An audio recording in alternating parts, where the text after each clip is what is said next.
อ่าขย้อนถามถึงเจ้าเปาเขาเจ้าปังพายค่ะ อันหน่วยกรมมันโตหน่วยมือแม่นหน่วยลูกพิเศษอันเจ้าเขาเอามาเปลี่ยนในคนวันคนเมืองเนื้อปังป้อยนั่นนะกว่าละมุราคาจุ่มหมอหูเรียกจุ่มเชือกับเด้งนั่นนะ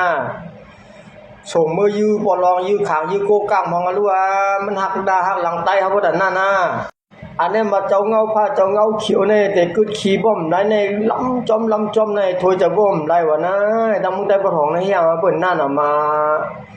กามเปิ้นว่าชื่อตายก็เฮาไว้ลายก็ใจตายก็ให้ไว้จื้อแบบเนาะภาษาไทยเขาเรียกว่าฆ่าได้ยามไม่ได้ว่ะ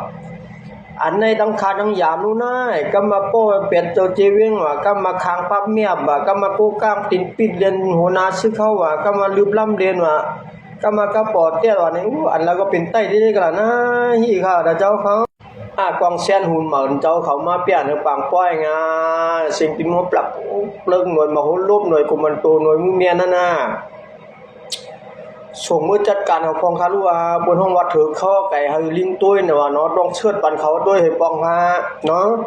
สมมุติว่าโคตรเขามีปากสองปากนะเขาส่งมือบอกหาปากฮะแล้วลูกหลานได้ว่าไก่เกี่ยวกับกุปีส่งมือจัดการให้เขาหลับจำให้ปองฮะก้นปากนี่ฮะหรือมาก้นชิบก้นเช้านี่นั่นน่ะเขาได้หลับเขาเลยว่าโอ้โคเขียวได้หายเตี้ยนะอะไรอย่าไปคัดขาเขาแบบไปยุงเขาได้เขาได้กูเขา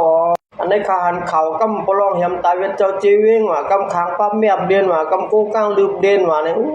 วันแล้วก็เป็นไต้เด้งๆไหนให้หาเป้ยามเป้นั่นเตี้ยนะเจ้า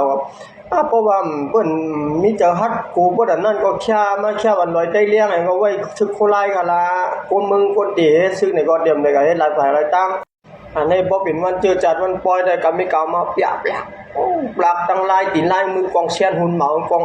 AK M16 A4849 ปืนก้นปืนข้อหลายๆเอามาเปลี่ยนคนมันคนเมืองปากบ่ลำพื้นไหนว่ามึงใต้บ่ท้องเลยตาหรือว่าเฮาก็มีตัวมีเจาคนดึกขึ้นกายล้ำในเจ้าเงาผ้าเจ้าเงาเขียวไข่ขี้เพราะว่ามันฮัดขึ้นกานะมันจะเมียวหนาเวลาเจ้าเขาว่า